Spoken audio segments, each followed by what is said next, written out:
Kamu jaga rumah ya? Hitung-hitung bayar sewa gratis selama ini. Kalimat itu keluar begitu ringan dari mulut mertuaku, diiringi tawa renyah adik ipar yang sibuk memamerkan tiket pesawat business class di Instagram story-nya.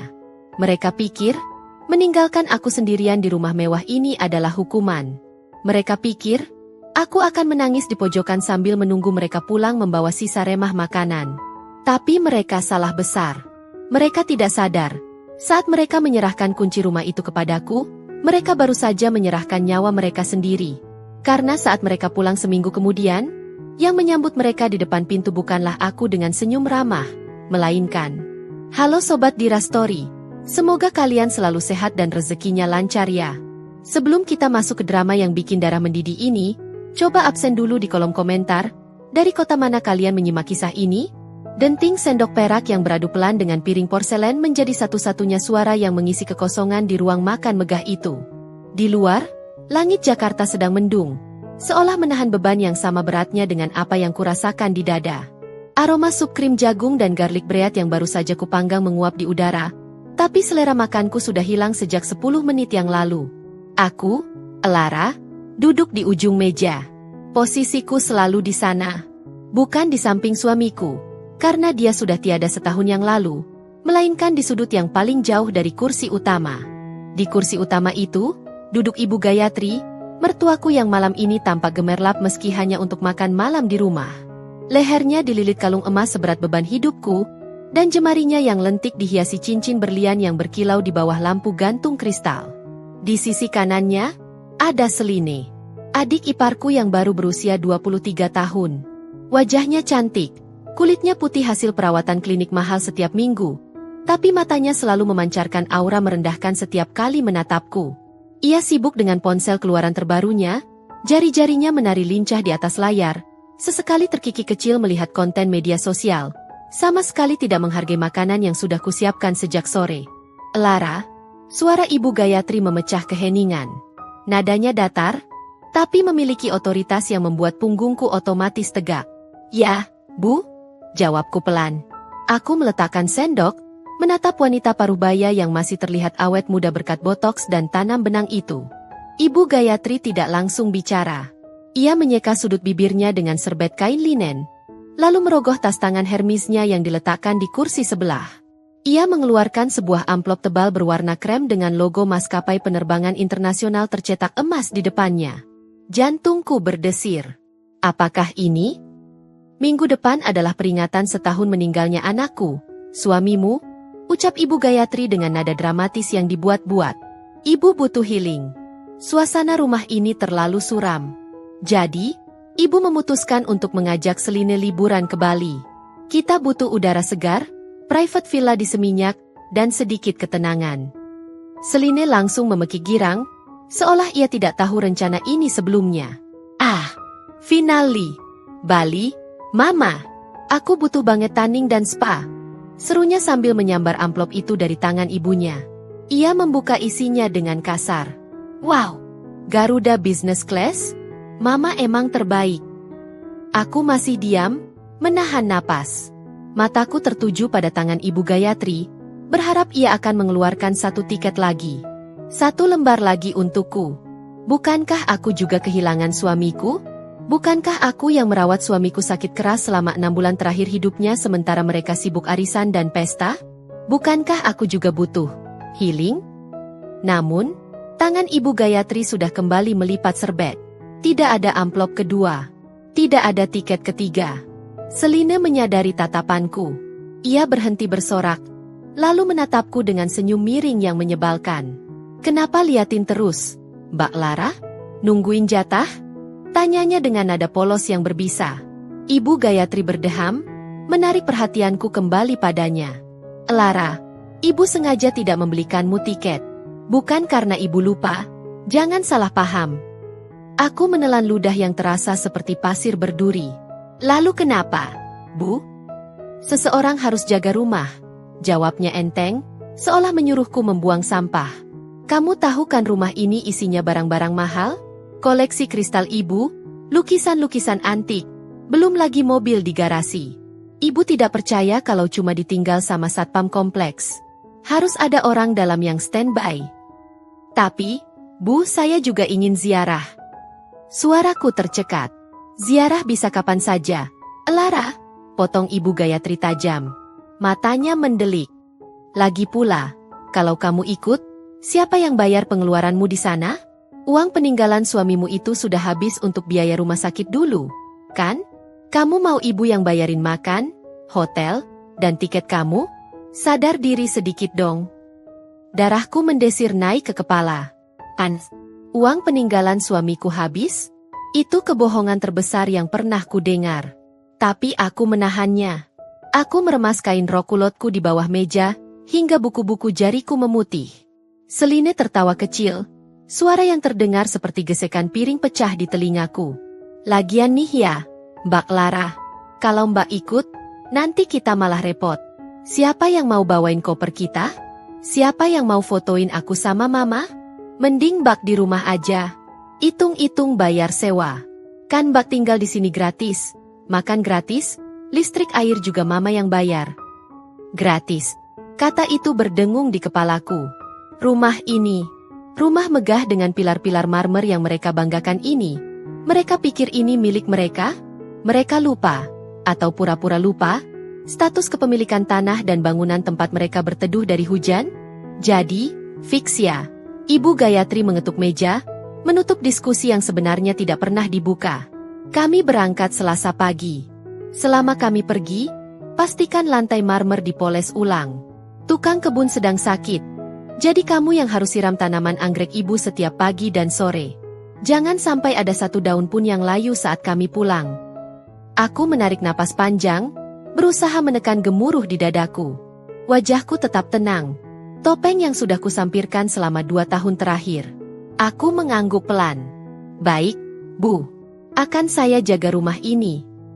Bagus, kata Ibu Gayatri sambil berdiri, mengibaskan gaun tidurnya yang berbahan sutra. Selin, ayo kita packing. Kamu harus coba outfit baru yang Mama belikan kemarin.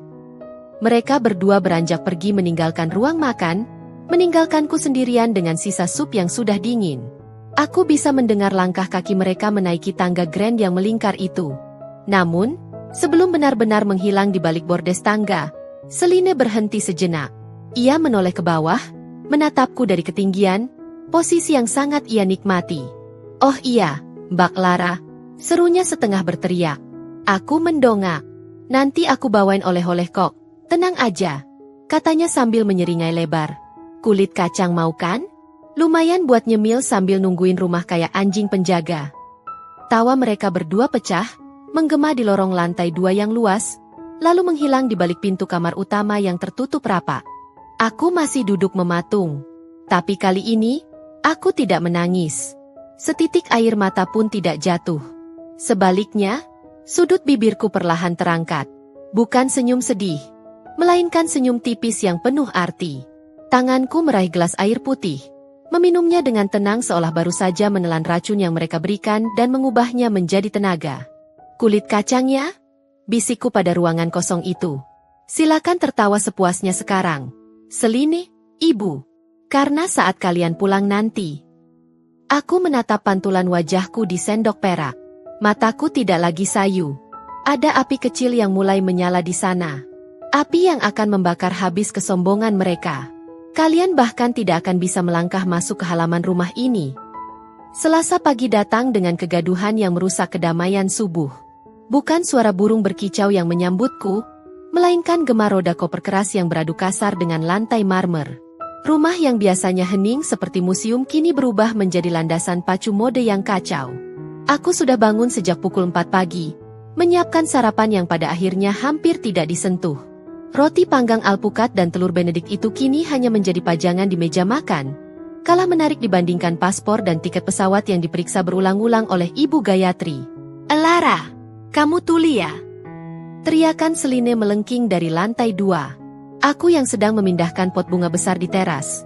Sesuai perintah Ibu Gayatri yang ingin, pemandangan segar, saat ia melangkah keluar nanti, segera berlari masuk.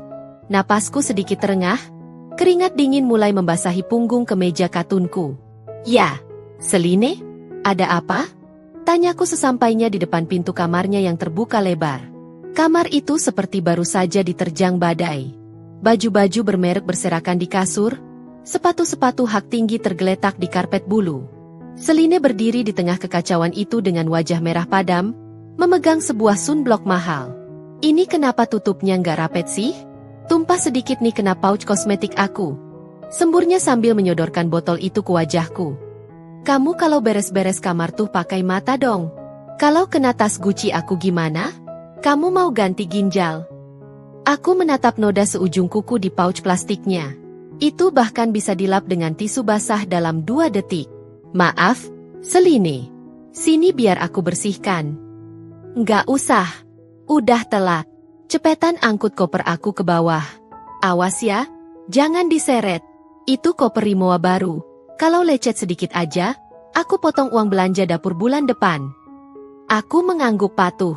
Koper aluminium berwarna rose gold itu terlihat kokoh dan berat. Saat aku mengangkatnya, otot lenganku terasa menegang. Isinya mungkin batu bata, atau dosa-dosa kesombongan mereka. Entahlah. Aku membawanya menuruni tangga melingkar dengan sangat hati-hati, langkah demi langkah. Sementara Seline berjalan melenggang di depanku hanya dengan membawa handphone dan e-chat Cafe di tangan. Di halaman depan, sebuah taksi premium jenis MPV hitam mengkilap sudah menunggu. Supir taksi itu, seorang bapak tua berseragam rapi, bergegas turun hendak membantuku saat melihatku kepayahan membawa 2 koper besar sekaligus. Pak, nggak usah. Serga Ibu Gayatri yang tiba-tiba muncul dari pintu utama dengan kacamata hitam oversized yang menutupi separuh wajahnya. Ia mengibaskan tangan, seolah mengusir lalat. Biar dia saja yang angkat. Bapak duduk saja di mobil, nyalakan AC yang dingin. Saya nggak mau koper saya bau keringat orang asing. Bapak supir itu tertegun, menatapku dengan iba, lalu kembali masuk ke mobil dengan canggung. Aku tersenyum tipis padanya, memberi isyarat bahwa aku baik-baik saja, meski bahuku rasanya mau copot. Satu persatu koper masuk ke bagasi. 3 koper besar, 2 tas jinjing, dan 1 tas golf milik mendiang suamiku yang entah kenapa dibawa Seline. Mungkin untuk properti foto agar terlihat sporty. Matahari pagi mulai terasa menyengat kulit, tapi tidak ada satupun dari mereka yang menawariku minum. Setelah semua barang masuk, Ibu Gayatri dan Seline masuk ke kabin penumpang yang sejuk. Aroma parfum bat carat yang menyengat menyeruak keluar saat pintu mobil masih terbuka. Sebelum supir menekan gas, Ibu Gayatri menurunkan kaca jendela. Elara, sini, panggilnya. Aku mendekat ke jendela mobil, menunduk sedikit agar sejajar dengan wajahnya yang tertutup foundation tebal. Ini, ia menyodorkan 2 lembar kertas folio bergaris yang penuh dengan tulisan tangan rapat. Aku menerimanya dengan bingung. Ini apa, Bu? Itu daftar pekerjaan kamu selama seminggu ini. Jawabnya datar tanpa melepas kacamata hitamnya. Saya sudah tulis detail. Jam berapa harus siram tanaman, jam berapa harus lap debu di koleksi piring antik, sampai cara mencuci tirai sutra di ruang tamu. Ingat, tirai itu tidak boleh masuk mesin cuci, harus dikucek tangan pakai sabun bayi. Mataku menelusuri daftar itu sekilas. Poin-poinnya berderet panjang seperti daftar belanja negara.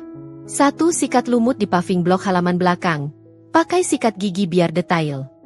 2 jemur kasur tamu setiap jam 10 pagi, balik setiap 15 menit. 3 pastikan tidak ada 1 ekor semut pun di dapur. Dan yang paling penting, sambung Seline dari kursi belakang, menyembulkan kepalanya. AC di kamarku dan Mama harus dinyalakan 2 jam, tepat 2 jam, sebelum kami sampai rumah nanti pas pulang. Aku nggak mau masuk kamar yang pengap. Suhu harus 18 derajat. Ngerti? Mengerti, jawabku singkat. Bagus, kata Ibu Gayatri. Jangan lupa, kunci gerbang selalu digembok. Jangan biarkan pengamen atau tukang minta-minta masuk. Rumah ini terlalu berkelas untuk didatangi orang sembarangan.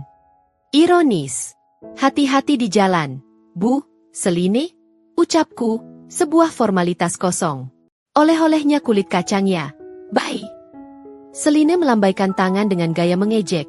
Lalu kaca jendela berwarna gelap itu perlahan naik, memisahkan dunia mereka yang dingin ber-AC dengan duniaku yang panas dan berdebu. Mobil MPV hitam itu perlahan bergerak mundur, lalu melaju meninggalkan pekarangan rumah, membelah jalanan komplek elit yang sepi. Debu tipis mengepul di udara, berputar-putar sejenak sebelum jatuh kembali ke aspal. Aku berdiri mematung di driveway, menatap pantat mobil itu hingga benar-benar menghilang di tikungan. Suara mesin kendaraan perlahan lenyap, digantikan oleh kesunyian yang tiba-tiba terasa begitu masif. Rumah megah di belakangku ini kini kosong. Perlahan, aku mengangkat kertas folio di tanganku. 2 lembar kertas yang berisi perintah-perintah perbudakan ini terasa panas di kulit. Angin pagi berhembus, menerbangkan ujung rambutku yang keluar dari ikatan. Aku membaca ulang poin nomor 1. Sikat lumut pakai sikat gigi. Tawa kecil lolos dari bibirku. Awalnya pelan, lalu berubah menjadi dengusan geli. Sikat gigi, gumamku. Kalian pikir aku akan menghabiskan waktuku berlutut menyikat batu? Jemariku meremas kertas itu. Semakin kuat. Bunyi kertas yang diremukan terdengar sangat nyaring di telingaku yang tak lagi bising oleh omelan mereka. Aku meremasnya hingga menjadi bola kertas padat yang tak berbentuk, lalu melemparnya sembarangan ke tanah. Aku berbalik badan, menghadap bangunan 2 lantai bergaya Mediterania yang menjulang angkuh di hadapanku. Pilar-pilar tingginya seolah menatapku ke bawah. Selama 2 tahun ini, rumah ini terasa seperti penjara. Dinding-dindingnya menyerap air mataku. Lantainya merekam jejak kakiku yang berlarian melayani mereka. Tapi hari ini, auranya berbeda. Tanpa kehadiran mereka, rumah ini hanyalah tumpukan bata dan semen. Benda mati yang tidak punya kuasa. Dan kuncinya ada di tanganku. Aku melangkah mendekati pintu utama yang terbuat dari kayu jati ukiran Jepara. Langkahku tidak lagi buru-buru. Tidak ada lagi bahu yang membungkuk. Aku menegakkan punggung, menarik napas dalam-dalam, menghirup aroma kebebasan yang bercampur dengan aroma tanah basah. Mataku menyapu fasad rumah itu dari ujung genteng hingga ke lantai teras. Tatapanku dingin, tajam, dan penuh perhitungan. Kalian pikir ini rumah kalian? Bisikku lirih. Namun suaraku bergema kuat di keheningan pagi. Kalian lupa siapa yang meminjamkan atap ini saat kalian bangkrut 5 tahun lalu? Aku merogoh saku celanaku, mengeluarkan ponsel. Bukan untuk menelepon mereka, tapi untuk memulai rencana yang sudah tersusun rapi di kepalaku sejak malam tadi. Layar ponsel menyala. Aku menekan satu kontak yang sudah lama tidak kuhubungi. Jantungku berdetak kencang, bukan karena takut, tapi karena adrenalin perlawanan yang mulai membanjiri nadiku. Halo? Sapaku saat sambungan terhubung. Suaraku terdengar berbeda, lebih berat, lebih berani. Tukang kunci? Saya butuh bantuan. Segera. Saya mau ganti semua sistem keamanan rumah. Ya semuanya. Sekarang. Layar ponselku menjadi gelap setelah sambungan telepon dengan tukang kunci terputus. Aku memasukkannya kembali ke saku, lalu melangkah masuk ke dalam rumah.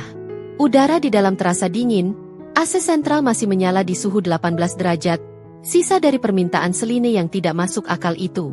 Tapi kali ini, dinginnya berbeda.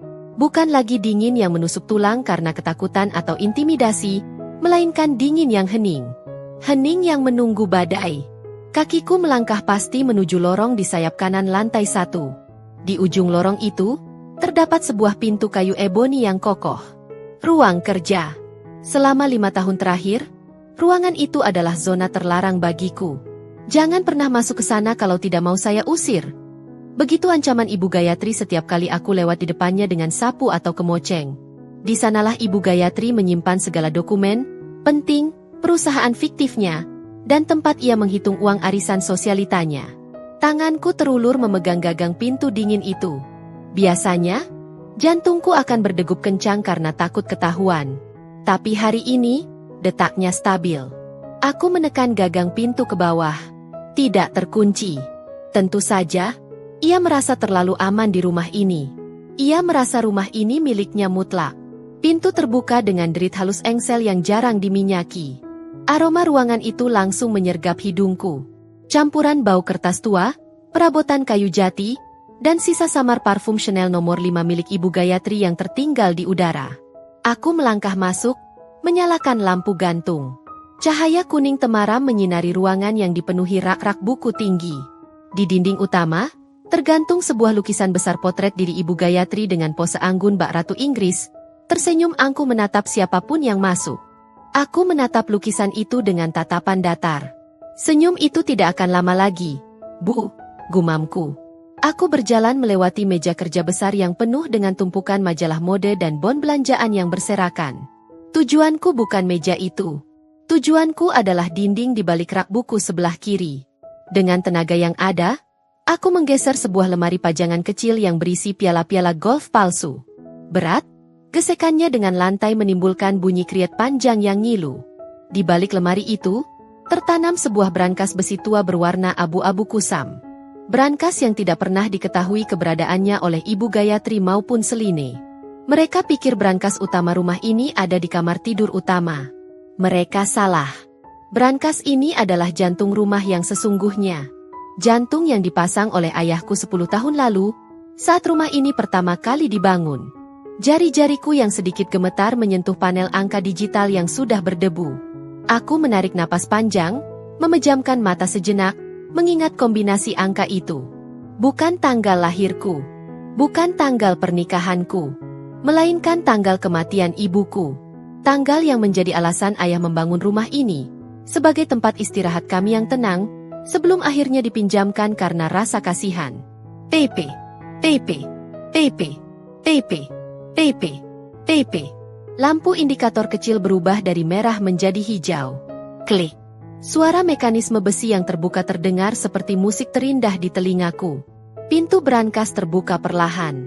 Tidak ada tumpukan uang atau emas batangan di sana. Hanya ada satu map tebal berwarna hijau tua yang tergeletak bisu di tengah kegelapan kotak besi itu. Aku mengambil map itu. Permukaannya kasar, debu tipis menempel di ujung jari. Aku membawanya ke meja kerja, meletakkannya tepat di atas tumpukan majalah Vogue milik Seline. Ironi yang sempurna. Aku membuka tali pengikat map itu. Lembar pertama menyeruak keluar. Kertas segel bermaterai yang warnanya sudah sedikit menguning di bagian pinggir. Judul dokumen itu tertulis dengan huruf kapital tebal dan tegas. Perjanjian pinjam pakai properti. Mataku menelusuri baris demi baris kalimat hukum yang tertera di sana. Setiap kata terasa membakar, mengingatkanku pada kebodohan dan kebaikan hati keluargaku yang disalahgunakan.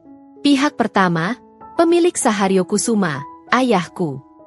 Pihak kedua, peminjam Gayatri Wulandari. Pasal 1. Pihak pertama meminjamkan tanah dan bangunan ini kepada pihak kedua untuk tempat tinggal sementara tanpa dipungut biaya sewa, atas dasar kemanusiaan mengingat kondisi ekonomi pihak kedua yang sedang pailit. Pasal 5. Pihak pertama berhak mengambil alih kembali properti sewaktu-waktu apabila pihak kedua tidak menjaga aset dengan baik atau melakukan tindakan yang merugikan secara moral maupun material. Aku berhenti membaca. Dadaku sesak. Dasar kemanusiaan. Bacaku ulang dengan suara serak. Dulu, saat suami Ibu Gayatri bangkrut dan meninggal mendadak karena serangan jantung, ayahku, sahabat lama suaminya, merasa iba. Ayah meminjamkan rumah ini agar Gayatri dan anak-anaknya tidak terlunta-lunta di jalanan. Dan apa balasannya? Mereka memperlakukanku, putri dari pemilik rumah ini, seperti pembantu gratisan. Mereka menghina ayahku yang sekarang sakit stroke di kampung halaman sebagai orang tua kampung yang tidak tahu gaya hidup kota. Setetes air mata jatuh membasahi kertas itu. Bukan air mata sedih. Ini air mata marah. Marah pada diriku sendiri yang diam terlalu lama. Marah karena membiarkan warisan ayah diinjak-injak oleh parasit yang berlindung di balik topeng sosialita. Keraguan sempat menyelinap di hatiku. Apakah aku terlalu kejam? Mengusir mereka begitu saja saat mereka baru pulang liburan? Mengunci pintu rumah yang sudah mereka tempati 5 tahun ini? Pandanganku jatuh pada sebuah foto kecil yang tergeletak di bawah tumpukan bon belanja. Foto pernikahanku. Di foto itu, almarhum suaminya, anak sulung Ibu Gayatri, tersenyum bahagia merangkulku. Tapi foto itu robek di bagian wajahku. Seseorang sengaja merobeknya, menyisakan wajah suamiku sendirian. Darahku mendidih. Rasa kasihan itu lenyap seketika, menguap tanpa sisa. Aku meraih ponselku lagi. Tanganku tidak gemetar lagi.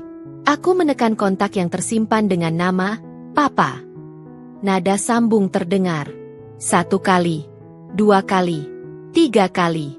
Halo, Assalamualaikum. Enduk. Suara berat dan serak terdengar dari seberang. Suara ayah yang terdengar lelah namun selalu teduh. Waalaikumsalam, Pak, jawabku. Tenggorokanku tercekat, menahan isak tangis yang ingin meledak. Kenapa? Lara? Tumben telepon pagi-pagi. Kamu nangis. Naluri seorang ayah tidak pernah salah. Aku menggigit bibir bawahku kuat-kuat. Aku harus mengatakan ini. Aku butuh restu terakhir untuk menekan tombol nuklir ini. Surat perjanjian pinjam pakai rumah Jakarta. Lara sudah pegang. Hening. Hanya ada suara napas berat ayah di ujung sana. Mereka pergi ke Bali. Pak. Lanjutku. Suaraku mulai meninggi menahan emosi. Mereka pergi liburan mewah. Tapi Lara ditinggal untuk jadi satpam. Mereka bilang oleh-oleh buat Lara cuma kulit kacang. Mereka hina papa. Mereka hina kita. Aku mendengar helaan napas panjang yang bergetar dari seberang telepon. Ayah tahu. Ayah selalu tahu betapa menderitanya aku. Tapi beliau selalu menahanku untuk bersabar demi almarhum suamiku. Apakah kesabaranmu sudah habis? Enduk? Tanya ayah pelan. Sudah, Pak. Habis tak bersisa. Lara mau ambil alih rumah ini sekarang. Hari ini juga. Lara mau ganti kuncinya. Lara mau keluarkan barang-barang mereka. Jeda panjang kembali terjadi. Detik demi detik berlalu seperti tahun. Aku meremas ujung meja kayu, menunggu vonis. Apakah ayah akan melarangku lagi? Apakah ayah akan menyuruhku mengalah lagi demi nama baik keluarga? Suara ayah terdengar lagi. Kali ini tidak ada keraguan. Tidak ada getaran lelah.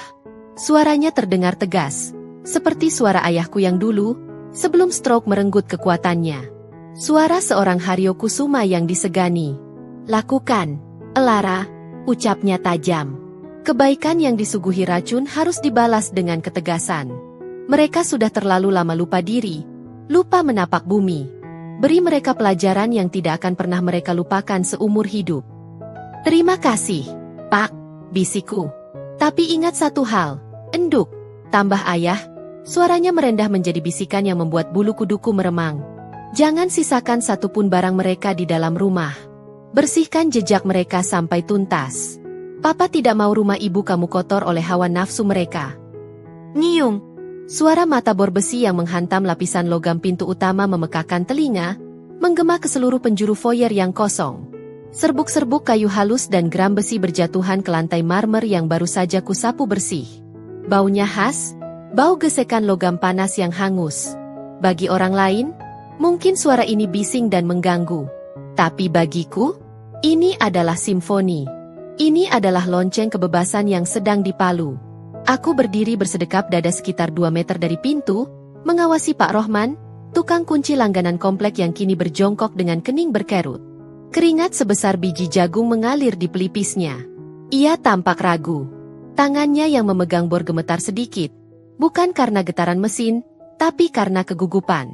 Tiba-tiba, suara bor itu berhenti. Hening kembali menyergap.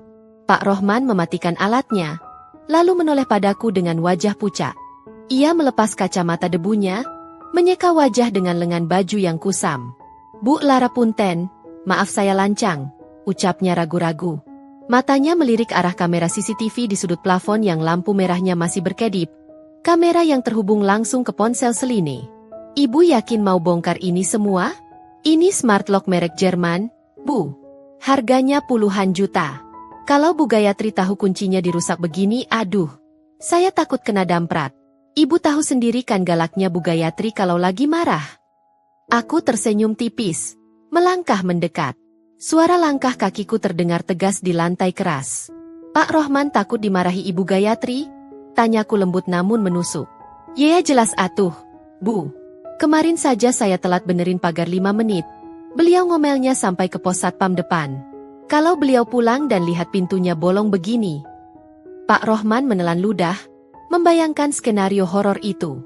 Aku merogoh saku belakang celanaku, mengeluarkan map hijau yang tadi kuambil dari brankas. Aku membukanya tepat di halaman depan sertifikat hak milik dan surat kuasa yang baru saja kutandatangani atas instruksi ayah. Baca ini, Pak, kataku sambil menyodorkan dokumen itu tepat di depan wajahnya. Pak Rohman menyipitkan mata, membaca tulisan di kertas tebal itu. Bibirnya bergerak-gerak mengeja. Pemilik sah, Haryo Kusuma. Peminjam, Gayatri. Hak penuh pengelolaan. Matanya membelalak. Ia menatapku, lalu kembali menatap kertas itu. Loh? Jadi rumah gedong ini bukan punya Bu Gayatri? Saya kira selama ini. Bukan, potongku cepat. Aku mengeluarkan KTP-ku, mensejajarkannya dengan nama Haryo Kusuma di sertifikat. Haryo Kusuma itu ayah kandung saya. Elara Kusuma, itu saya. Bu Gayatri cuma numpang, Pak, dan masa numpangnya sudah habis detik ini. Wajah tegang Pak Rohman perlahan berubah. Ada kilatan pemahaman di matanya.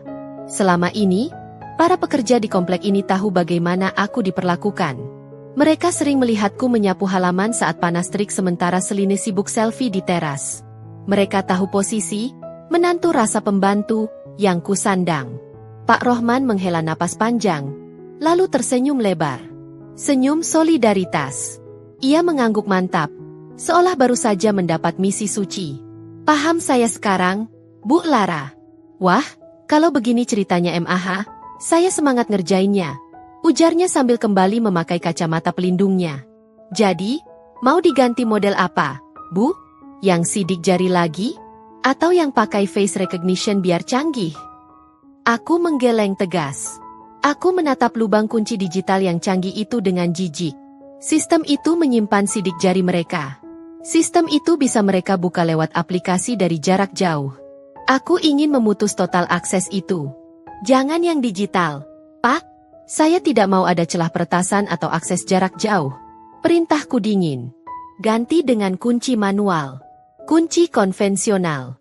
Cari yang slotnya baja murni. Deadbolt ganda yang paling tebal dan paling berat yang Bapak punya. Yang kuncinya tidak bisa diduplikat sembarangan. Siap. Saya ada stok kunci heavy duty buatan Eropa di motor. Itu biasa dipakai buat pintu gudang berlian.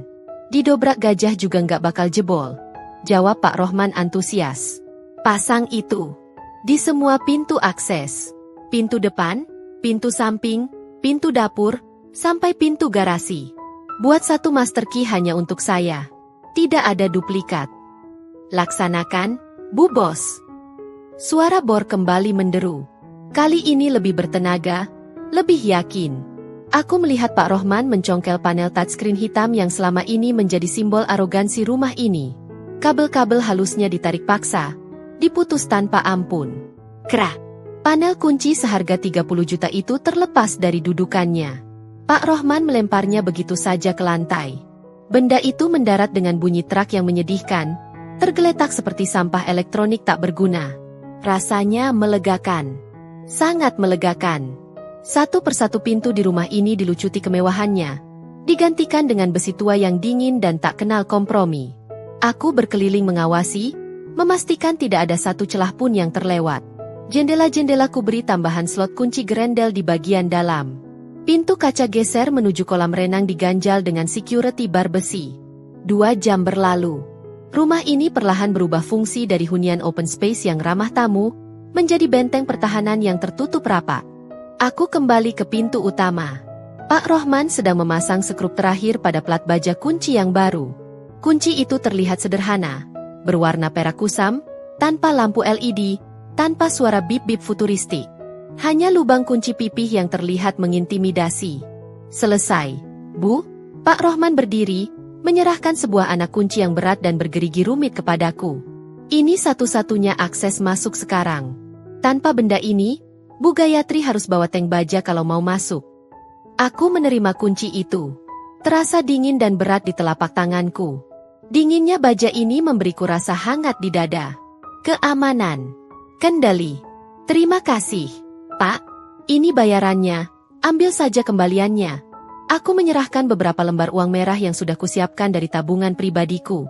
Pak Rohman baru saja hendak membereskan perkakasnya ketika prah, sisa bodi kunci lama yang tergeletak di lantai tak sengaja tersenggol kakinya, membentur pintu marmer dengan suara dentuman keras yang menggema di ruangan kosong. Bersamaan dengan bunyi itu, saku celanaku bergetar hebat. BZZZT. BZZZT. Bukan getaran pesan singkat. Ini getaran panjang. Panggilan video. Jantungku melonjak kaget. Aku merogoh ponsel dengan cepat. Layar menyala terang di ruangan yang agak redup itu. Nama yang tertera di layar membuat darahku berdesir. Campuran antara panik dan adrenalin yang memuncak. Selin, Caling. Fotonya di layar sedang menjulurkan lidah dengan filter anjing yang lucu. Tapi saat ini, tidak ada yang lucu. Apakah dia melihat notifikasi offline dari sistem kunci pintar yang baru saja dicabut paksa? Atau dia mengecek CCTV dan melihat ada tukang di rumah? Jariku melayang di atas tombol hijau. Pak Rohman menatapku tegang, seolah bertanya, harus bagaimana? Aku menarik napas dalam, mengubah ekspresi wajahku dari dingin menjadi topeng kepatuhan yang biasa kupakai. Aku tidak boleh ketahuan sekarang. Permainan baru saja dimulai. Aku menggeser tombol hijau. Halo. Aku menjawab panggilan itu dengan suara yang kuusahakan terdengar datar, meski tangan kiriku mencengkeram erat ujung meja konsol untuk menahan getaran tubuh. Pak Rohman di belakangku membeku, memegang obeng seperti memegang granat aktif. Wajah Seline memenuhi layar ponsel. Di belakangnya, langit biru Bali yang cerah terlihat kontras dengan suasana tegang di foyer yang remang ini. Musik lounge dan suara deburan ombak terdengar samar. Mbak, kamu ngapain sih di rumah? Sembur Seline tanpa basa-basi. Alisnya menukik tajam. Ini kenapa notifikasi smart home di HP aku ler terus? Tulisannya device offline. Kamu cabut kabel wifi ya? Atau kamu lupa bayar internet? Jantungku yang tadinya berpacu cepat, perlahan melambat. Device offline. Tentu saja. Saat Pak Rohman mencabut panel kunci tadi, koneksinya ke server terputus.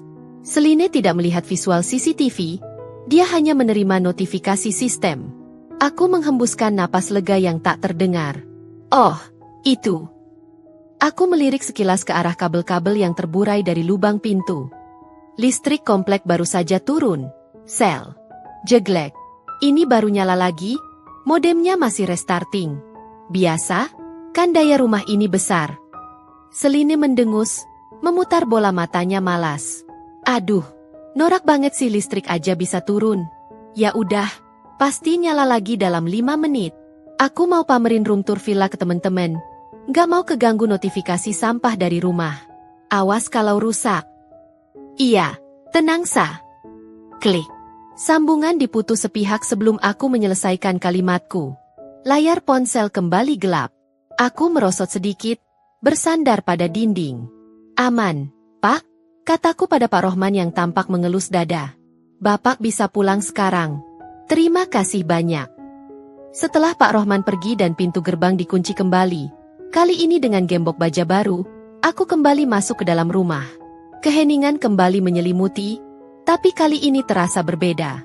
Hening ini bukan lagi kosong. Hening ini adalah kanvas putih yang siap kulukis. Aku berjalan menuju dapur, membuka laci paling bawah di dekat wastafel. Di sana tersimpan satu rol besar kantong plastik sampah hitam ukuran jumbo, polybag. Jenis plastik tebal yang biasa dipakai tukang kebun untuk mengangkut daun kering atau sampah basah. Aku mengambil rol itu. Bobotnya mantap di tangan. Saatnya berbenah, bisikku. Aku menaiki tangga menuju lantai 2, langkahku ringan, melompati 2 anak tangga sekaligus. Tujuanku pertama, kamar utama. Kamar Ibu Gayatri. Begitu pintu kamar itu kubuka, aroma menyengat dupa dan parfum berat langsung menusuk hidung. Ruangan ini adalah kuil pemujaan diri sendiri. Lemari pakaian walk-in closet selebar kamar tidurku dulu, penuh sesak dengan gaun-gaun malam. Aku tidak membawa koper. Mereka tidak pantas mendapatkan koper. Kubukakan lembaran plastik hitam itu lebar-lebar. Srek. Bunyi plastik yang direntangkan terdengar kasar. Tanpa ragu, tanganku meraih deretan kebaya sutra penuh payet yang tergantung rapi. Kebaya yang harganya bisa membiayai makan orang sekampung selama sebulan. Aku tidak melepas hangernya. Aku tidak melipatnya. Aku meraupnya sekaligus, 5-6 potong baju, lalu menjajalkannya masuk ke dalam kantong sampah. Bunyi kain mahal yang bergesekan kasar dengan plastik murah terdengar sangat memuaskan. Ini untuk hinaan, menantu miskin, waktu lebaran tahun lalu. Gumamku sambil melempar sepasang sepatu hak tinggi Salvatore Ferragamo ke dalam tumpukan baju itu. Sepatu itu menimpa kain sutra tanpa ampun. 1 kantong penuh. Aku mengikat ujungnya dengan simpul mati yang kencang. Aku melemparnya ke lorong luar. Bro. Aku beralih ke kamar Seline. Kamar ini lebih berantakan. Aura kemanjaan dan kemalasan menguar kuat. Pakaian dalam berserakan di lantai, bekas bungkus camilan impor di meja rias. Aku mengibas plastik sampah baru. Kali ini gerakanku lebih cepat, lebih agresif. Kaos-kaos branded, celana jeans yang robek-robek estetik, tas-tas tote bag kuliahnya. Semua kumasukkan tanpa dipilah. Aku seperti sedang membersihkan sampah pasca pesta liar. Tidak ada rasa hormat pada barang-barang ini, karena pemiliknya pun tidak pernah menghormatiku sebagai manusia. Saat aku membuka lemari gantung Seline untuk mengambil jaket-jaket tebalnya, tanganku terhenti. Di sudut paling gelap lemari itu, di balik gantungan blazer musim dingin yang jarang dipakai, ada sebuah kotak bludru merah kecil yang terselip. Kotak yang sangat familiar. Jantungku berhenti berdetak sesaat. Napasku tercekat. Dengan tangan gemetar, aku meraih kotak itu. Debu tipis melapisinya. Aku membukanya perlahan. Sebuah kalung emas putih dengan liontin batu giok hijau tua tergeletak di sana. Air mataku menetes tanpa permisi, jatuh tepat di atas batu giok itu. Ini kalung peninggalan nenekku. Kalung yang kuberikan pada almarhum suamiku sebagai mahar pernikahan kami, yang kemudian hilang secara misterius setahun yang lalu, tepat setelah suamiku meninggal. Aku ingat betapa hancurnya aku saat itu. Aku mengobrak-abrik seluruh rumah mencarinya. Seline bahkan ikut berpura-pura membantu mencarinya, sambil berkata, "Makanya Mbak, barang murah gitu dijaga, jangan teledor. Lagian modelnya udah kuno banget, mungkin tikus yang ambil." Ternyata tikusnya tidur di kamar sebelah. Ternyata tikusnya memakai kalung ini diam-diam di depan cermin saat aku sedang menangis di dapur. Rasa sedih itu lenyap seketika, tergantikan oleh amarah yang membakar ulu hati. Sangat panas. Cengkeramanku pada kotak itu mengeras hingga jari-jariku memutih.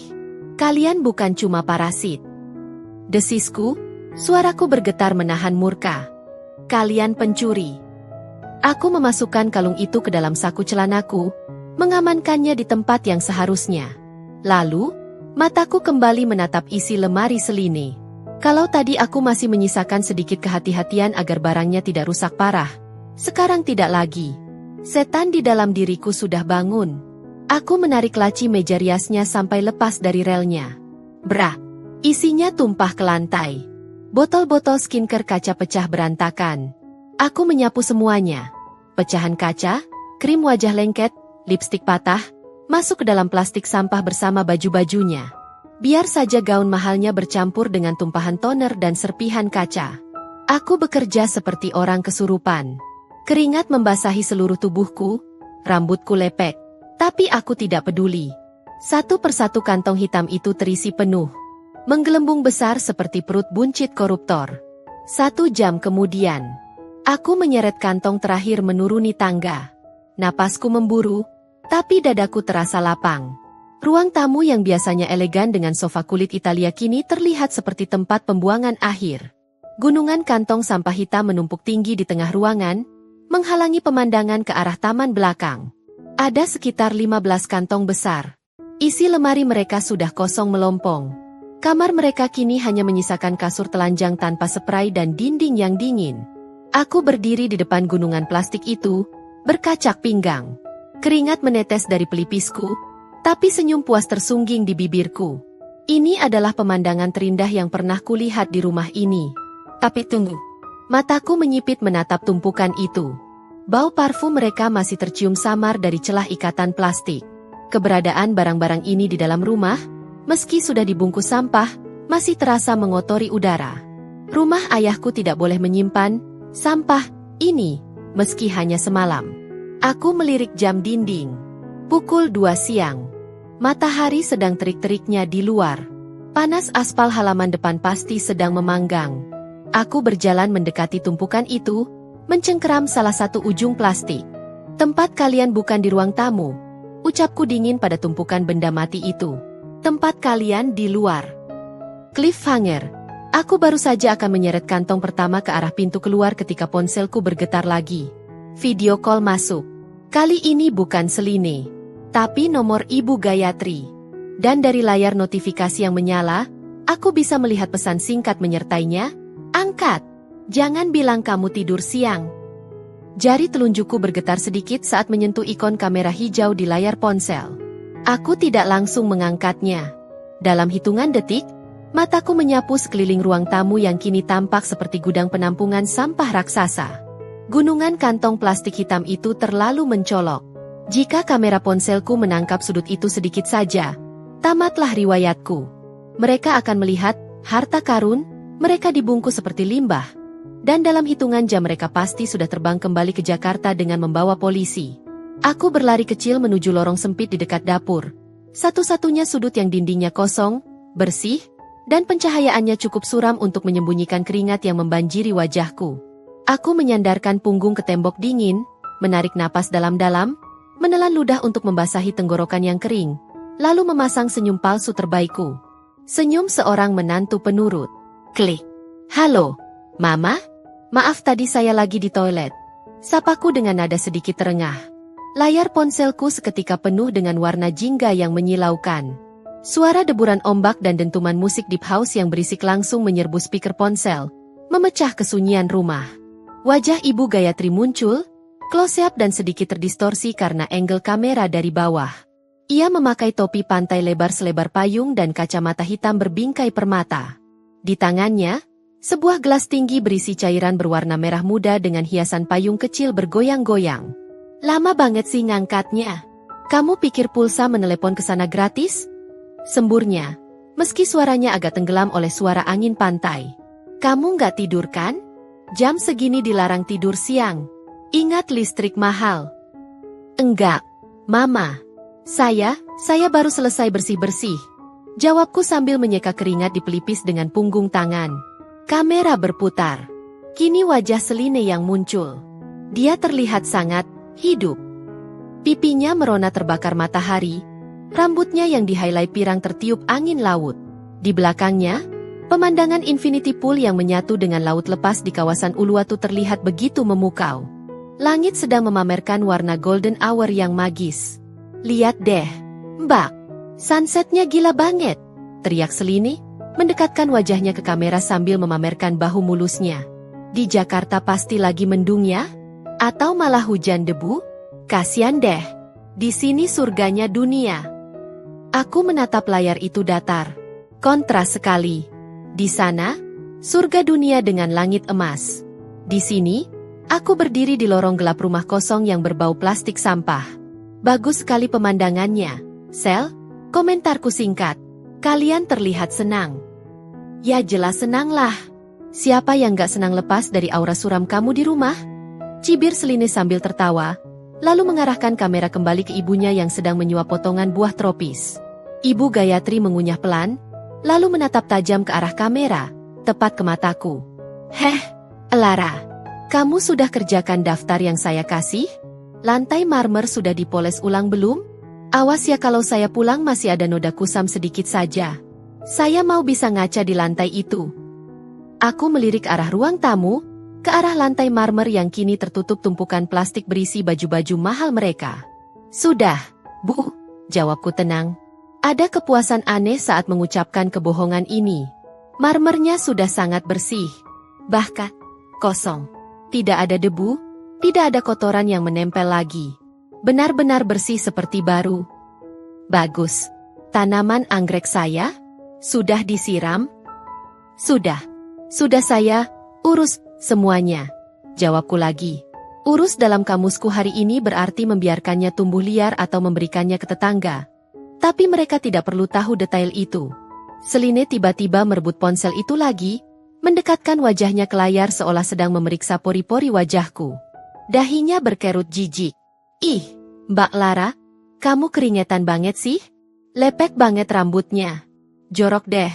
Komentarnya pedas. Pasti kamu abis ngepel ya? Atau abis ngangkut sampah? Hi, untung aku nggak ada di situ. Bisa ikutan bau keringat miskin. Aku tersenyum tipis. Iya, Sel. Saya baru saja selesai mengangkut sampah. Sampahnya banyak sekali ternyata. Bertahun-tahun menumpuk di dalam rumah. Baru sadar sekarang kalau baunya busuk. Seline tidak menangkap sarkasme itu. Dia hanya mengibaskan tangan di depan hidungnya seolah bisa mencium bau lewat sinyal 4G. Ya udah sana mandi. Jangan duduk di sofa kalau belum mandi, nanti kulit sofanya jamuran kena keringat kamu. Tiba-tiba, Ibu Gayatri muncul lagi di frame, merebut atensi. Wajahnya terlihat serius namun ada kilatan kesenangan yang tamak di matanya. Dengar, Elara. Itu sebabnya saya menelepon. Ucapnya dengan nada memerintah. Kami betah di sini. Udaranya enak, pelayanannya ramah, nggak kayak muka kamu yang ditekuk terus. Jadi, saya dan Seline memutuskan untuk extend. Perpanjang liburan 2 hari lagi. Jantungku melonjak girang. 2 hari? Itu kabar terbaik yang kudengar hari ini. Tuhan benar-benar memuluskan jalanku. 2 hari lagi, Bu? Tanyaku, pura-pura kaget. Iya. Kenapa? Keberatan? Bentaknya. Tugas kamu cuma jaga rumah, bukan ngatur jadwal saya. Lagi pula, Seline masih mau party nanti malam di klub pantai. Katanya ada DJ internasional. Kami butuh istirahat lebih lama sebelum kembali melihat muka kamu. Tidak, Bu. Saya tidak keberatan sama sekali. Jawabku cepat, berusaha menahan sudut bibirku agar tidak melengkung naik membentuk seringai. Justru bagus. Ibu dan Seline bisa puas-puasin di sana. Jangan buru-buru pulang. Nikmati saja sampai detik terakhir. Nah, gitu dong. Tahu diri, Ibu Gayatri mengangguk puas. Tapi ada satu masalah. Uang cash ibu sudah menipis buat bayar upgrade kamar ke Presidential Suite. Limit kartu kredit Seline juga sudah jebol buat belanja tas tadi siang. Firasatku mulai tidak enak. Arah pembicaraan ini selalu berujung ke satu hal. Maksud ibu? Transfer uang belanja bulanan dapur ke rekening ibu sekarang. Perintahnya tanpa rasa malu. Harusnya kan jatahnya cair besok lusa. Tapi ibu butuh sekarang. Kamu majukan saja transfernya. Pakai m-banking mendiang suami kamu kan masih kamu yang pegang aksesnya. Darahku mendidih. Uang belanja bulanan?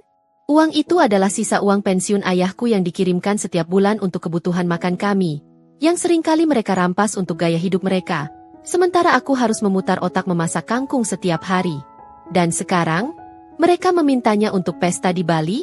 Tapi Bu, kalau uang itu ditransfer, saya makan apa di sini seminggu ke depan? Stok kulkas sudah kosong karena ibu bawa semua camilannya. Suaraku bergetar menahan emosi. Aduh, ribet banget sih. Seline berteriak dari latar belakang. Makan mie instan kek, atau puasa. Hitung-hitung diet, badan kamu udah kayak emak-emak gitu. Cepetan transfer. Mbak, kita mau check out barang belanjaan nih, kasirnya udah nungguin. Ibu Gayatri menatapku dengan tatapan mengintimidasi yang biasa membuat nyaliku ciut. Elara, jangan bikin ibu marah di hari bahagia ini. Transfer sekarang. 5 juta. Titik. Kalau sampai 5 menit lagi notifikasi nggak masuk, awas kamu ya. Pulang nanti, barang-barang peninggalan ibumu yang ada di gudang itu bakal ibu bakar. Ancaman itu. Lagi-lagi barang peninggalan ibu. Dulu, aku akan langsung gemetar dan menurut. Tapi hari ini aku memegang kunci sesungguhnya. Barang-barang ibu sudah aman. Sertifikat rumah sudah di tangan. Dan barang-barang mereka sudah jadi sampah di ruang tamu. Aku menatap wajah mertuaku di layar ponsel. Wajah yang merasa berkuasa di atas segalanya. Baik, Bu, ucapku pelan. Sangat pelan hingga hampir terdengar seperti bisikan kematian. Akan saya transfer. Anggap saja itu pesangon terakhir. Hah? Kamu ngomong apa? Sinyalnya putus-putus. Teriak Gayatri sambil mengguncang ponselnya. Saya bilang, baik Bu, segera saya transfer. Teriakku lebih keras, memastikan dia mendengarnya. Bagus. Jangan lama-lama. Tut. Layar ponsel mati. Sambungan terputus. Aku masih berdiri bersandar di dinding selama beberapa detik, membiarkan keheningan kembali merayap. 5 juta rupiah. Mereka meminta 5 juta rupiah terakhir untuk memperpanjang euforia semu mereka. Aku membuka aplikasi perbankan di ponselku. Bukan rekening suamiku, tapi rekening pribadiku yang selama ini kusembunyikan. Aku mengetik nominal 5 juta rupiah. Tujuan transfer, Ibu Gayatri. Jariku melayang di atas tombol kirim. Apakah aku bodoh? Tidak. Aku menekan tombol itu. Transfer berhasil. Bukan karena aku takut, Tapi karena 5 juta rupiah adalah harga yang sangat murah untuk membeli waktu 2 hari tambahan. 2 hari yang akan kugunakan untuk memastikan bahwa saat mereka pulang nanti, mereka tidak hanya kehilangan rumah, tapi juga kehilangan harga diri. Aku menyimpan ponselku, lalu berjalan kembali ke ruang tamu. Mataku menatap gunungan plastik hitam itu dengan tatapan baru. Tatapan yang lebih kejam. Kalian mau extend 2 hari? Tanyaku pada tumpukan sampah itu. Baiklah. Kalau begitu, kalian tidak hanya akan menunggu di teras. Aku melangkah menuju pintu utama, membuka kunci baja baru itu dengan bunyi klik yang berat. Udara panas sore langsung menerpa wajahku. Aku menyeret kantong plastik pertama keluar, melewati lantai marmer, melewati teras yang megah, terus hingga ke halaman rumput yang terbuka. Langit Jakarta mulai gelap. Awan mendung menggantung rendah, menjanjikan hujan badai malam ini. 2 hari lagi. Gumamku sambil menatap langit. Hujan yang turun malam ini akan mencuci bersih jejak kalian dari rumah ini, tapi tidak akan bisa membersihkan nasib kalian. Aku kembali masuk untuk menyeret kantong kedua, ketika mataku menangkap sebuah pelang besi tua yang tergeletak di sudut garasi, bekas pelang usaha catering ayah yang sudah lama tutup. Ide gila itu tiba-tiba muncul di kepalaku, menyambar seperti kilat. Jika rumah ini kosong, kenapa tidak sekalian kuisi dengan penghuni baru yang akan membuat Ibu Gayatri terkena serangan jantung di tempat? Rumah singgah, bisikku, bibirku melengkung membentuk senyum licik. Ya, yayasan ayah butuh markas baru. Sinar matahari pagi menusuk tajam melewati sela-sela dedaunan pohon mangga di halaman depan. Namun, keheningan komplek elit yang biasanya hanya dipecahkan oleh suara mesin pemotong rumput, hari ini terusik oleh suara mesin diesel truk engkel tua. Truk berwarna kuning pudar itu berjalan mundur perlahan, memasuki pekarangan rumah yang gerbangnya sudah kubuka lebar-lebar. Asap knalpot hitam mengepul, kontras dengan pilar-pilar putih bersih bangunan megah di belakangnya. Di bak belakang truk, tumpukan besi siku, papan kayu, dan beberapa kalengket terlihat berjejal. Terus, Pak, terus. Stop, teriakku sambil melambaikan tangan, memandu supir. Pak Slamet, pengurus yayasan kepercayaan ayah di kampung, melompat turun dari kabin penumpang. Peci hitamnya agak miring, wajah tuanya yang keriput dihiasi senyum lebar yang tulus. Senyum yang tidak pernah kulihat dari wajah tamu-tamu Ibu Gayatri selama ini. Assalamualaikum, Neng Elara. Sapanya hangat, menyalamiku dengan takzim. Wah, rumahnya besar sekali, Neng. Pak Haryo benar-benar mewakafkan penggunaan rumah semewah ini buat anak-anak asuh. Waalaikumsalam, Pak Slamet, jawabku, membalas genggaman tangannya yang kasar namun jujur. Bukan mewakafkan rumahnya secara permanen, Pak, tapi hak gunanya. Ayah ingin rumah ini berhenti jadi sarang pamer, dan mulai jadi ladang pahala. Bapak sudah bawa pelang namanya. Siap, sudah ada di bak, Neng. Ukurannya besar, sesuai pesanan. Catnya juga yang tahan air. Bagus. Langsung pasang sekarang ya, Pak. Saya mau pelang itu terlihat jelas dari jalan utama. Biar semua orang yang lewat, terutama yang pulang nanti, bisa membacanya tanpa kacamata. Pak Slamet mengangguk mantap, lalu memberi instruksi pada 2 pemuda tanggung yang dibawanya. Mereka menurunkan sebuah papan besi besar yang masih terbungkus kertas koran. Suara palu dan las listrik kembali terdengar. Kali ini bukan untuk merusak, tapi untuk membangun identitas baru. Aku berdiri di beranda, memperhatikan mereka bekerja. Bau besi yang dilas menyengat hidung, bercampur dengan aroma tanah basah sisa hujan semalam. Di sudut teras, gunungan kantong sampah hitam berisi barang-barang branded Ibu Gayatri dan seline sudah kututup rapi dengan terpal biru besar. Sekilas, itu hanya terlihat seperti tumpukan material bangunan atau logistik renovasi. Tidak ada yang akan menyangka bahwa di balik terpal dekil itu terdapat tas Hermes seharga ratusan juta yang kini nasibnya sama dengan sampah dapur. Neng, panggil Pak Slamet dari atas tangga lipat. Ia sedang mengencangkan baut pada pelang besi yang kini terpasang kokoh di pagar tembok depan, tepat di samping kotak pos yang elegan. Posisi segini lurus tidak. Aku mundur beberapa langkah, menyipitkan mata. Papan nama itu berlatar putih dengan tulisan hijau tua yang tegas dan berwibawa. Rumah singgah Yayasan Sosial, Graha Haryo Kusuma, menerima penyaluran bantuan tempat istirahat duafa. Ironi yang sangat indah. Rumah yang dulu haram dimasuki oleh orang yang sandalnya jepit, kini memiliki plang yang mengundang kaum duafa untuk masuk. Nama ayahku, Haryo Kusuma, kini terpampang jelas, mengklaim kembali apa yang menjadi haknya. Sempurna, Pak, jawabku puas, sangat lurus. Tiba-tiba, sebuah mobil sedan mewah berwarna perak melambat saat melewati depan rumah. Kaca jendelanya turun. Itu Bu Reni, tetangga sebelah yang juga teman arisan Ibu Gayatri. Wajahnya penuh dengan lapisan bedak tebal, dan matanya membelalak kaget melihat plang baru itu. "Loh, Elara?" panggilnya dengan nada tinggi. Itu plang apa? Rumahnya dijual? Atau dijadikan panti asuhan? Terus Bu Gayatri pindah kemana? Aku berjalan mendekat ke pagar, memasang senyum paling ramah. "Oh, Bu Reni, selamat pagi. Bukan dijual, Bu. Tapi ayah saya, Pak Haryo, ingin rumah ini lebih bermanfaat. Jadi mulai sekarang, lantai bawah resmi dijadikan kantor cabang yayasan keluarga kami." "Hah? Yayasan?" Bu Reni tampak bingung. Matanya melirik liar ke arah plang dan tumpukan terpal di teras. Terus, "Gayatri setuju? Kok dia nggak pernah cerita di grup WhatsApp?" "Oh, Ibu Gayatri sangat mendukung kok, Bu. Bohongku dengan lancar. Beliau kan sedang di Bali, merenung, mencari ketenangan batin.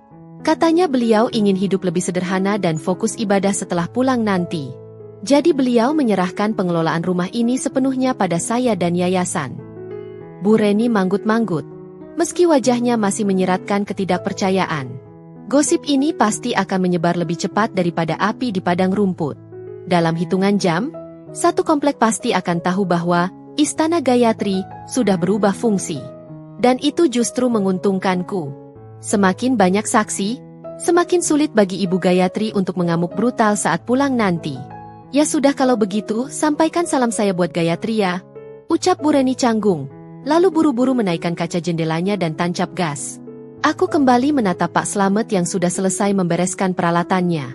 Plang itu berdiri gagah, seolah menjadi perisai gaib yang melindungi rumah ini dari energi negatif penghuni lamanya. "Sudah beres semua, Neng. Kunci duplikat gerbang yang baru juga sudah saya pegang. Buat jaga-jaga kalau anak-anak asuh datang pas Neng lagi keluar," lapor Pak Slamet. "Terima kasih, Pak. Untuk sementara, biarkan rumah ini kosong dulu sampai besok lusa. Sayang." Penghuni lama melihat perubahannya dulu sebelum anak-anak masuk. Hari berganti malam, dan malam berganti pagi lagi. Waktu terasa berjalan begitu lambat sekaligus begitu cepat. 2 hari perpanjangan waktu yang kubeli dengan harga 5 juta rupiah itu akhirnya habis. Sore ini, langit Jakarta kembali gelap gulita. Awan hitam bergulung-gulung tebal di angkasa, membawa muatan air yang siap tumpah ruah. Angin kencang mulai menggoyangkan plang yayasan yang baru dipasang, menimbulkan bunyi kriet-kriet yang terdengar seperti nyanyian teror. Aku duduk di kursi rotan di teras depan, ditemani secangkir teh jahe yang hangat. Lampu-lampu taman sengaja tidak kunyalakan, biar rumah ini terlihat gelap dan misterius dari luar. Hanya lampu jalan remang-remang yang menyinari plang nama yayasan itu. Pukul 7 malam. Ponselku bergetar. Sebuah pesan masuk dari Seline. "Tin King Wilandet? Roh. Delay 2 jam gara-gara cuaca buruk. Jemput kami di bandara jam 9 malam. Jangan telat, bawa mobil yang Alphard, bagasi kita nambah banyak." Aku membaca pesan itu tanpa ekspresi. "Jemput?" Aku mengetik balasan singkat. "Maaf, Sel. Mobil Alphard sedang dipakai operasional yayasan. Supir juga sudah pulang kampung mendadak. Kalian naik taksi saja ya. Kunci rumah ada di tempat biasa. Kalau kalian bisa menemukannya." Sen. Aku tidak menunggu balasan. Aku langsung mematikan ponselku. Power off. Suara guntur menggelegar di kejauhan, diikuti kilatan petir yang membelah langit. Hujan mulai turun, satu-satu, lalu semakin deras menghantam atap genteng. Suara rintik hujan yang menabrak terpal biru penutup barang-barang mereka terdengar sangat keras. Ta-ta-ta-ta. Aku berdiri, merapatkan kardigan rajutku. Udara semakin dingin. Di kejauhan, suara sirine samar terdengar. Atau mungkin itu hanya imajinasiku. Yang pasti, panggung sandiwara sudah siap sepenuhnya. Aktor utamanya sedang dalam perjalanan menuju ke sini, membawa serta kesombongan mereka yang sebentar lagi akan luntur oleh air hujan. Aku melangkah masuk ke dalam rumah, lalu mengunci pintu utama, pintu dengan kunci baja baru itu, dari dalam. Klah! Bunyi kunci itu terdengar final. Seperti palu hakim yang mengetuk meja vonis. Aku berjalan menuju jendela depan, menyibakkan sedikit tirai sutra, yang sebentar lagi akan kuganti dengan tirai katun sederhana. Mataku menatap jalanan komplek yang basah dan sepi di luar pagar. Lampu sorot mobil dari kejauhan mulai terlihat membelah kegelapan hujan. 1 mobil. 2 mobil. Sebuah taksi bandara berwarna biru metalik melaju pelan, mencari nomor rumah di tengah derasnya hujan. Mobil itu berhenti tepat di depan pagar. Aku menahan napas. Lampu rem mobil itu menyala merah terang, memantul di aspal basah seperti darah. Pintu taksi terbuka. Sebuah payung mengembang dengan susah payah melawan angin. Kaki yang mengenakan wet gas mahal turun menginjak genangan air kotor. Selamat datang kembali, bisikku pada kaca jendela yang dingin berembun. Semoga kalian suka dengan dekorasi barunya. Hujan bukan lagi sekadar air yang turun dari langit. Malam ini, hujan adalah cambuk. Di balik jendela kaca ruang tamu yang sedikit berembun, aku berdiri diam bagaikan hantu penunggu rumah. Gelap. Aku sengaja mematikan semua lampu utama di lantai bawah, menyisakan kegelapan pekat yang hanya sesekali diterangi oleh kilatan petir yang menyambar liar. Dari posisiku yang kering dan hangat, aku melihat taksi biru itu berhenti di depan pagar besi yang tinggi. Lampu sorot mobil menembus tirai hujan yang lebat, menyoroti palang besi gerbang yang basah berkilauan. Mesin mobil masih menyala, tapi tidak ada tanda-tanda gerbang akan terbuka.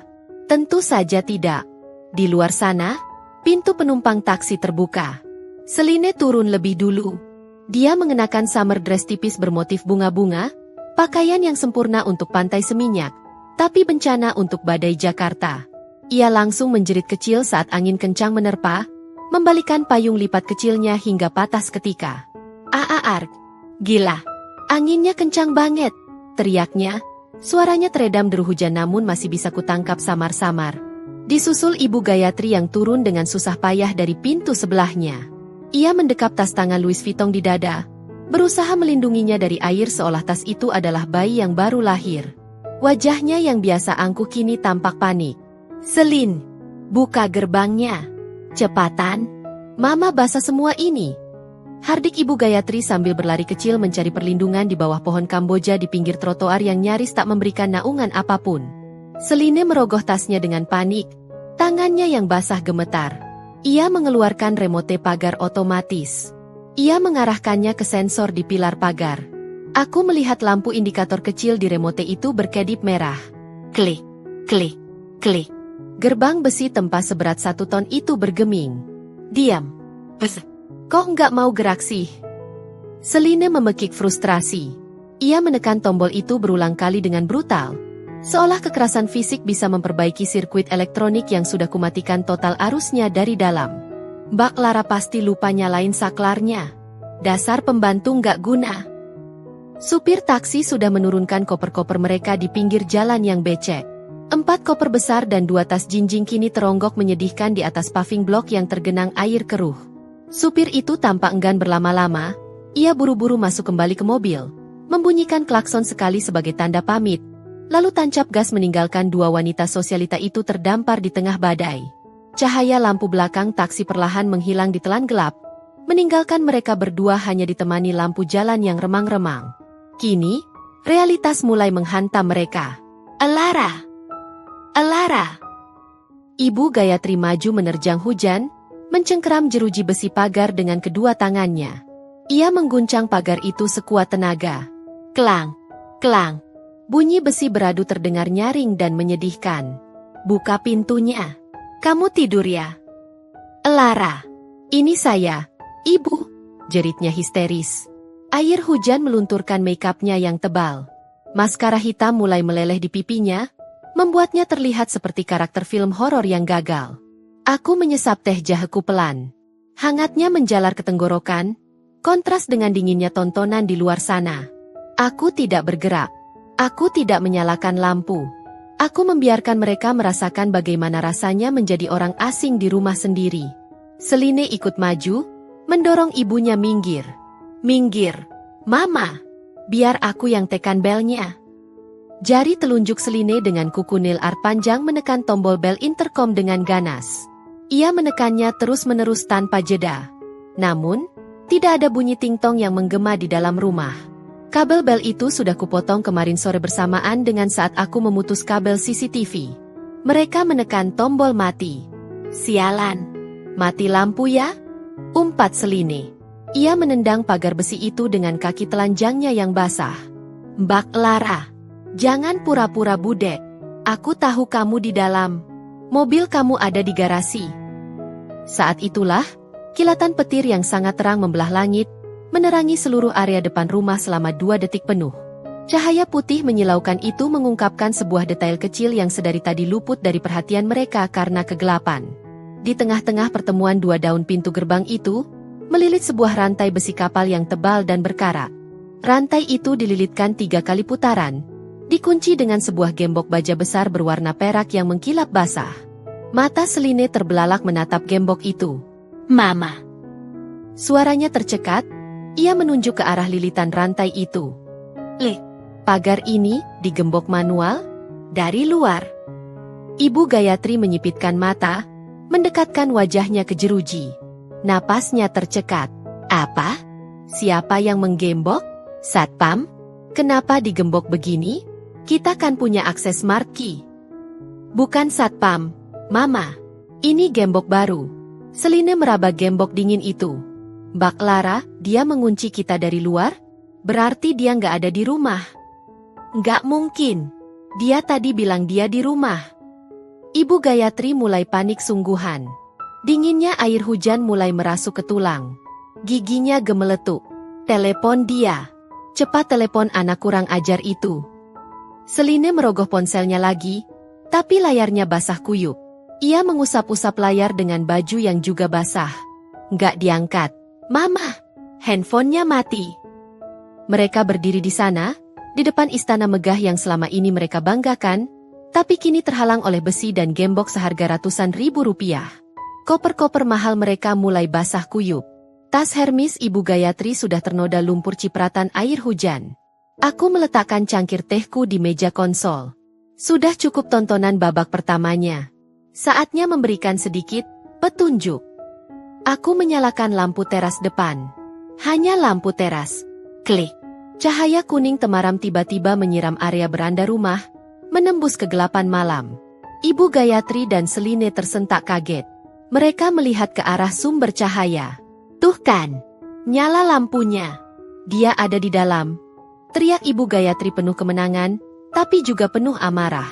Lara, keluar kamu. Berani-beraninya kamu ngerjain ibu kayak gini. Namun, mata Seline tidak tertuju pada pintu utama. Matanya terpaku pada sesuatu yang lain. Sesuatu yang teronggok di sudut teras yang kini terang benderang. Angin kencang tiba-tiba bertiup lagi, lebih kencang dari sebelumnya. Ujung terpal biru yang menutupi gunungan barang di teras itu terlepas ikatannya. Wush! Terpal itu tersingkap sebagian, melambai-lambai liar ditiup angin badai. Isi di balik terpal itu terekspos jelas. Tumpukan kantong sampah plastik hitam yang menggunung. Beberapa kantong yang paling atas robek karena tertiup angin dan tergesek dinding kasar, memuntahkan isinya keluar. Sebuah kain berwarna merah marun menjuntai keluar dari sobekan plastik itu. Kain penuh payet yang berkilauan ditimpa cahaya lampu teras. Dan di sebelahnya, sebuah sepatu stiletto dengan sol merah khas Louboutin menggelinding jatuh dari tumpukan, tergeletak miring di lantai teras yang basah tampias hujan. Seline mematung. Tangannya mencengkeram jeruji besi hingga buku-bukunya memutih. Matanya melotot horor, seolah melihat hantu. Mama! Panggil Seline lirih. Suaranya bergetar hebat bukan karena dingin. Itu bukannya kebaya pertunangan Mama. Ibu Gayatri menoleh cepat, mengikuti arah telunjuk Seline. Matanya menyipit, lalu membelalak lebar saat mengenali sepatu yang tergeletak pasrah di lantai itu. Dan itu... Seline menelan ludah, suaranya naik 1 oktav menjadi jeritan histeris. Itu tas Chanel aku? Kenapa ada di dalam kantong sampah? Suara gerendel pintu utama yang ditarik dari dalam terdengar tajam, memotong jeritan histeris Seline yang sedang meratapi tas mahalnya. Klek! Kret! Pintu kayu jati tebal itu terbuka perlahan. Cahaya hangat dari lampu ruang tengah tumpah keluar, menciptakan siluet panjang di lantai teras. Aku melangkah keluar. Tidak dengan terburu-buru, tidak dengan wajah panik. Aku mengenakan setelan piyama sutra berwarna champagne yang jatuh lembut di tubuhku, dan selembar selendang rajut menyampir di bahu untuk menahan angin malam. Di tangan kananku, bukan kunci gembok yang kupegang, melainkan sebuah cangkir teh porselen yang mengepulkan uap hangat. Aku berjalan melintasi teras marmer, terlindungi sepenuhnya oleh kanopi beton yang kokoh. Langkah kakiku tenang, kontras dengan dua sosok di balik pagar yang melompat-lompat seperti kera yang terperangkap banjir. Elara! Akhirnya, pekik Ibu Gayatri saat melihatku muncul. Wajahnya yang basah kuyup langsung berubah garang. Ia menunjuk wajahku dengan telunjuk yang gemetar kedinginan. Kamu benar-benar sudah gila ya? Cepat buka gembok sialan ini. Kami kedinginan. Kamu mau membunuh mertuamu sendiri, hah? Aku berhenti tepat 2 meter dari gerbang besi. Cukup dekat untuk melihat butiran air hujan yang menetes dari hidung mancung buatan Seline, tapi cukup jauh untuk tetap kering dan aman dari jangkauan tangan mereka yang mencoba meraihku lewat celah pagar. Aku menyesap tehku pelan. Aroma chamomile menenangkan sarafku. Malam, Bu. Malam, Selin, sapaku datar. Liburannya menyenangkan? Sayang sekali cuaca Jakarta sedang tidak bersahabat. Jangan basa-basi, bodoh. Seline berteriak, suaranya parau. Ia mencengkeram jeruji besi, wajahnya menempel di sela-sela pagar. Buka gerbangnya. Sekarang. Tas-tas aku basah semua di sana. Kamu tahu itu harganya berapa? Kalau rusak, aku tuntut kamu sampai miskin. Aku tersenyum tipis. Dituntut sampai miskin? Ulangku pelan. Lalu tertawa kecil. Tawa yang kering dan dingin. Selin, coba lihat sekelilingmu. Lihat pelang di sebelah kirimu itu. Coba baca, kalau air hujan belum memburamkan matamu. Seline dan Ibu Gayatri menoleh kaku ke arah pelang besi yang baru dipasang Pak Slamet kemarin. Di bawah sorot lampu jalan yang remang, tulisan itu terbaca jelas. Yayasan Sosial Graha Haryo Kusuma. Mata Ibu Gayatri membelalak. Mulutnya terbuka, tapi tidak ada suara yang keluar. Ia menatap pelang itu, lalu menatapku, lalu kembali ke pelang itu. Apa maksudnya ini? Desis Ibu Gayatri. Yayasan? Haryo Kusuma? Ini rumah saya. Ini rumah peninggalan suami saya. Salah. Potongku tajam. Suaraku tidak lagi lembut. Suaraku sekeras baja gembok yang mengunci mereka. Ini rumah Haryo Kusuma. Ayah saya. Suami ibu hanya meminjam. Dan masa pinjamnya sudah habis 2 hari yang lalu. Tepat saat ibu menyuruh saya mentransfer 5 juta terakhir itu. Kamu memanipulasi kami. Ibu Gayatri mulai mengguncang pagar lagi. Kali ini lebih lemah. Tenaganya terkuras oleh syok. Kamu nggak punya hak. Saya sudah tinggal di sini 5 tahun. Saya punya hak. Hak ibu hanya sebagai tamu. Dan tamu yang tidak tahu diri. Aku menunjuk tumpukan sampah plastik di teras dengan daguku. Harus check out. Seline menangis meraung. Ia tidak peduli lagi dengan pelang yayasan. Ia menunjuk tumpukan terpal yang tersingkap. Tapi barang-barang aku. Baju-baju aku. Sepatu low botin aku. Kenapa ditaruh di luar? Kenapa dibungkus plastik sampah? Itu bukan sampah. Elara. Itu harta. Bagi yayasan ini, itu sampah yang memakan tempat, jawabku dingin. Rumah ini akan dipakai untuk menampung anak-anak yatim mulai besok. Kami butuh ruang kosong untuk tempat tidur mereka, bukan untuk koleksi tas pamer kalian. Jadi, saya bantu packing. Kalian harusnya berterima kasih. Kurang ajar. Buka gerbangnya. Saya mau masuk ambil barang saya. Teriak Ibu Gayatri, mencoba memanjat pagar licin itu namun tergelincir jatuh ke aspal basah. Bro. Ia jatuh terduduk di genangan air lumpur, gaun Diornya yang mahal kini berwarna coklat kotor. Pemandangan itu sungguh menyedihkan. Ratu Sosialita yang biasanya duduk di ujung meja dengan dagu terangkat, kini bersimpuh di kaki 5 seperti pengemis. Aku meletakkan cangkir tehku di atas pot bunga batu. Aku berjalan mendekat ke pagar, sangat dekat, hingga mereka mundur sedikit karena takut. Aku merogoh saku piyamaku. Apakah aku mengambil kunci? Aku mengeluarkan sebuah payung lipat bekas. Payung promosi bank yang warnanya sudah pudar dan salah satu jari-jarinya patah. Benda yang dulu sering Seline lemparkan padaku saat menyuruhku belanja ke pasar di tengah hujan. Aku menyelipkan payung itu lewat celah pagar. Payung itu jatuh tepat di depan lutut Ibu Gayatri yang berlumpur. Ambil, perintahku. Apa ini? Ibu Gayatri menatap payung butut itu dengan jijik. Bantuan sosial pertama dari Yayasan Haryo Kusuma. Jawabku. Pakai payung itu untuk berteduh sementara kalian menunggu taksi online. Saya tidak akan membukakan gerbang. Tidak malam ini. Tidak selamanya. Elara, kamu jahat. Kamu iblis. Jerit Seline, air matanya bercampur air hujan. Kamu tega ngebiarin kita di luar kayak gini? Kita ini keluarga kamu. Keluarga. Aku menatap Seline tepat di manik matanya. Keluarga mana yang menyuruh saudaranya makan kulit kacang? Keluarga mana yang menjadikan menantunya satpam gratisan? Hening sesaat. Hanya suara hujan yang menderu. Kalian tahu kenapa barang-barang kalian saya bungkus plastik sampah? Tanyaku pelan. Namun intonasinya membuat bulu kuduk mereka meremang. Seline terisak, menggeleng lemah. Karena saya tidak ingin bau kalian tertinggal di dalam rumah suci ayah saya. Lanjutku. Saya sudah membersihkan setiap inci lantai yang pernah kalian injak. Saya sudah membuang setiap barang yang pernah kalian sentuh. Saya ingin rumah ini steril. Steril dari apa? Tantang Ibu Gayatri, mencoba berdiri dengan kaki gemetar. Kami bukan virus. Kami bukan kotoran. Barang-barang itu barang branded. Kamu sebut itu sampah? Aku menatap mereka berdua. Tatapan yang merangkum 2 tahun penderitaan, penghinaan, dan kesabaran yang diinjak-injak.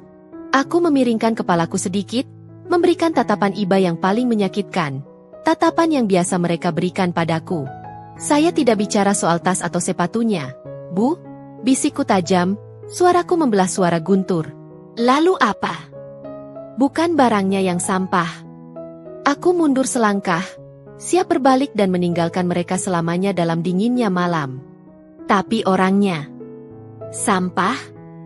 Teriakan Seline pecah, menyayat udara malam yang basah. Kata itu menghantam egonya lebih keras daripada tamparan fisik manapun. Ia menerjang pagar besi lagi, kali ini dengan keputusasaan yang liar. Jemarinya yang pucat kedinginan berusaha menggapai ujung selendangku yang berkibar tertiup angin. Namun jarak kami terbentang bagaikan jurang yang tak teriberangi. Jaga mulut kamu, Elara, raung Ibu Gayatri. Suaranya serak, campur aduk antara tangis dan amarah. Saya ini ibu kamu. Saya yang membiarkan kamu tinggal di sini. Saya yang memberi kamu atap. Dan saya sudah membayarnya lunas. Jawabku tenang, kakiku tetap terpaku di tempat. 2 tahun saya menjadi pelayan tanpa gaji. 2 tahun saya menelan hinaan kalian sebagai sarapan pagi. Hutang budi itu sudah lunas, Bu. Bahkan kembaliannya saya ambil malam ini.